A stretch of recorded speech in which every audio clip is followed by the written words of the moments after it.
So this next exercise, guys, that we're doing today is called band resisted shoulder flexion.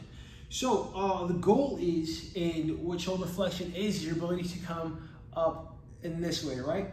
And you want to be able to apply strength and stabilize in this range of motion, because this lets us do things like strict press better, pull-ups. It allows us to even bench press, actually, because you actually want to, technically you want to limit as much shoulder flexion as possible, but the stronger you are in that range, the more room you have for error. So that is why we would then train shoulder flexion.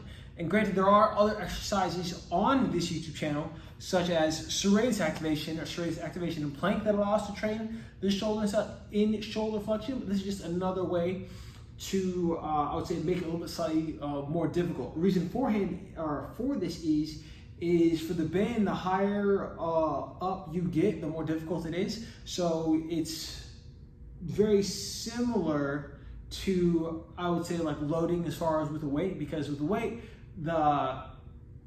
technically you're more likely to fatigue as you get higher and go up. However, that technically the smaller range of motion, if you're just talking from here to here, is easier than coming from here to there. But we're thinking as far as like trying to train maximum loads, a lot of people fail out towards the top. So you might want to use an accessory movement that helps you, or gets more difficult towards the top or towards the end range, to help you get stronger there. So banded resisted shoulder flexion. So band is around my foot like so. I'm gonna lay down like this here, and I'm gonna grab hold of this band. Now, if you're worried about this band flipping off your foot, hitting you in the face, make sure you stack one foot on top of the other, just to make sure that band is nice and secure. So I'm gonna get here. I'm going to make sure my shoulder is far away from my ears and stays as far away from the ears as possible as I bring this bad boy up and overhead. Oh, that is a rough team.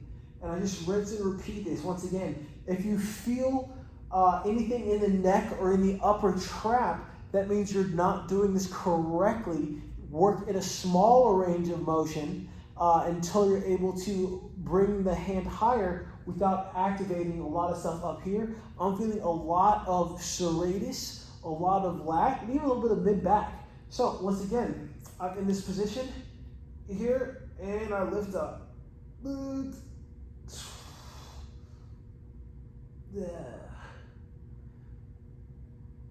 Last thing to watch out for, if you have shoulder impingement, which means like pain or discomfort whenever you're trying to lift and go overhead, it might be easier if you go wider and away from you, so you're still getting some shoulder flexion until you resolve the impingement in your shoulders you've been having that is restricting you. But yeah, guys, hope you enjoyed this movement. If you have any questions about it, of course, leave them in the comments.